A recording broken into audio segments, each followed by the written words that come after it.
साथियों, हमारे देश में पिछले कुछ समय से राजनीतिक क्षेत्र में भक्ति की चर्चा बनी हुई है। जब भी देश में व्यक्ति आधारित राजनीति का बोलबाला होता है या उसका बोलबाला बढ़ता है, तो इस तरह की चर्चाएं स्वाभाविक होती हैं।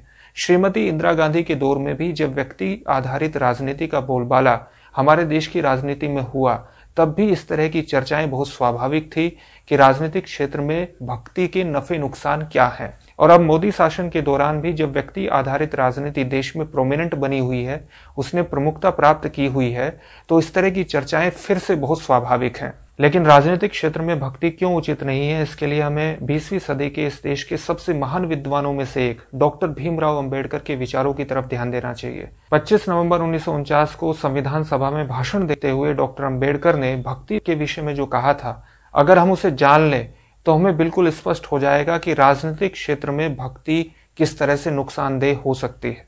इसलिए अब मैं जो आपके सामने कहने जा रहा हूं वो सिर्फ और सिर्फ डॉक्टर अंबेडकर के ही शब्द होंगे।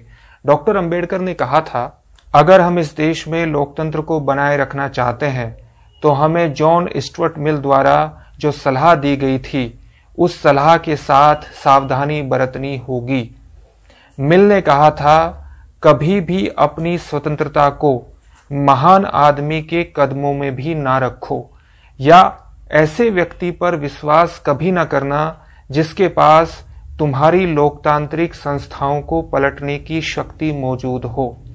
अंबेडकर आगे कहते हैं, यदि आप अपने किसी महानायक की देश के प्रति पूरे जीवन भर की गई सेवाओं के प्रति कृतज्ञ हैं तो इसमें कुछ भी गलत नहीं है, लेकिन इस कृतज्ञता की भी सीमा होती है।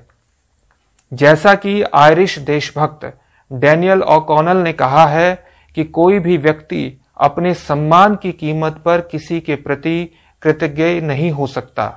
कोई भी महिला अपनी चैस्टिटी यानी शुद्धता, सादगी की कीमत पर कृतज्ञ नहीं हो सकती। उसी तरह से कोई भी राष्ट्र अपनी मुक्ति, स्वतंत्रता की कीमत पर कृतज्ञ नहीं हो सकता। आगे डॉक्टर अंबेडकर कहते हैं, किसी भी अन्य देश के मुकाबले भारत में ये सावधानी सबसे ज्यादा जरूरी है, क्योंकि भारत में भक्ति, या जिसे आप हीरो वर्शिप कह सकते हैं, ये इतने बड़े स्तर पर अपनी भूमिका निभाता है जैसा कि विश्व के किसी भी अन्य देश की राजनीति में नहीं निभाता।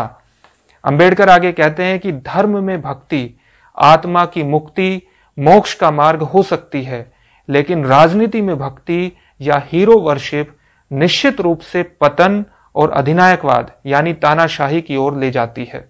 साथियों, ये शब्द डॉक्टर भीमराव अंबेडकर ने 25 नवंबर 1949 को देश की संविधान सभा में कहे थे। इन शब्दों को बार बार पढ़ने और इन पर ध्यान दिए जाने की आवश्यकता है आज के परिप्रेक्ष्य में। तभी हम इस बात को पूरी तरह से समझ सकते हैं कि क्यों इस देश की राजनीति में भक्ति तानाशाही की तरफ हमें ले जा सकती है, और जिसके प्रारंभिक चिन्ह हमें दिख भी रहे हैं। दरअसल डॉक्टर अंबेडकर 20वीं सदी के भारत के सबसे विद्वान व्यक्तियों में शामिल थे। उनका देश को योगदान इतना बड़ा है कि अगर उस पर वीडियो बनाना शुरू कर दे तो कई घंटों में भी वीडियो समाप्त नहीं होंगी। आमतौर पर डॉक्टर अंबेडकर के राजनीतिक विचारों की, सामाजिक सांस्कृतिक विचारों की और धर्म के बारे में जो उनके विचार थे, इन्हीं की चर्चाएं हम सुनते हैं, इन्हीं की चर्चाएं होती है। लेकिन इन सब चर्चाओं के बीच जो हम एक चीज मिस कर जाते हैं वो ये कि डॉक्टर अंबेडकर एक बहुत बड़े इकोनॉमिस्ट, अर्थशास्त्री थे। उनकी doctorate London school of economics से थी और उनकी थीसिस का नाम था द प्रॉब्लम ऑफ रूपी, रुपये की समस्या, जो 1923 में एक किताब की शक्ल में हमारे सामने आई। इसी तरह से डॉक्टर अंबेडकर के जीवन के ऐसे बहुत से एस्पेक्ट हैं जिनके बारे में चर्चा की जा सकती है, और इस पर अगर हम 10-10 मिनट के वीडियो की एक सीरीज तैयार करें तो उसमें कई वीडियो को शामिल किया जा सकता है। लेकिन आपकी राय बहुत महत्वपूर्ण है। अगर आप इस तरह की सीरीज चाहते हैं तो मुझे कमेंट करके जरूर बताइए। इसी तरह से हमने अफगानिस्तान सीरीज शुरू की थी, जिस पर अभी 4 वीडियोस बाकी हैं और उचित समय पर आपके सामने आ जाएंगे। डॉक्टर अंबेडकर सीरीज भी बाबा साहब अंबेडकर और उनके माध्यम से इस देश की राजनीति, समाज, संस्कृति और धर्म को समझने के लिए बहुत महत्वपूर्ण हो सकती है, बहुत उपयोगी साबित हो सकती है। इसलिए अगर आप इस तरह की सीरीज चाहते हैं तो मुझे कमेंट करके जरूर बताइए। साथ ही इस वीडियो को शेयर जरूर कीजिए और इस चैनल को सब्सक्राइब कीजिए। बेल आइकन जरूर दबाइएगा ताकि आपको लेटेस्ट वीडियो का नोटिफिकेशन मिल सके। मिलते हैं अगली वीडियो के साथ। बहुत बहुत धन्यवाद।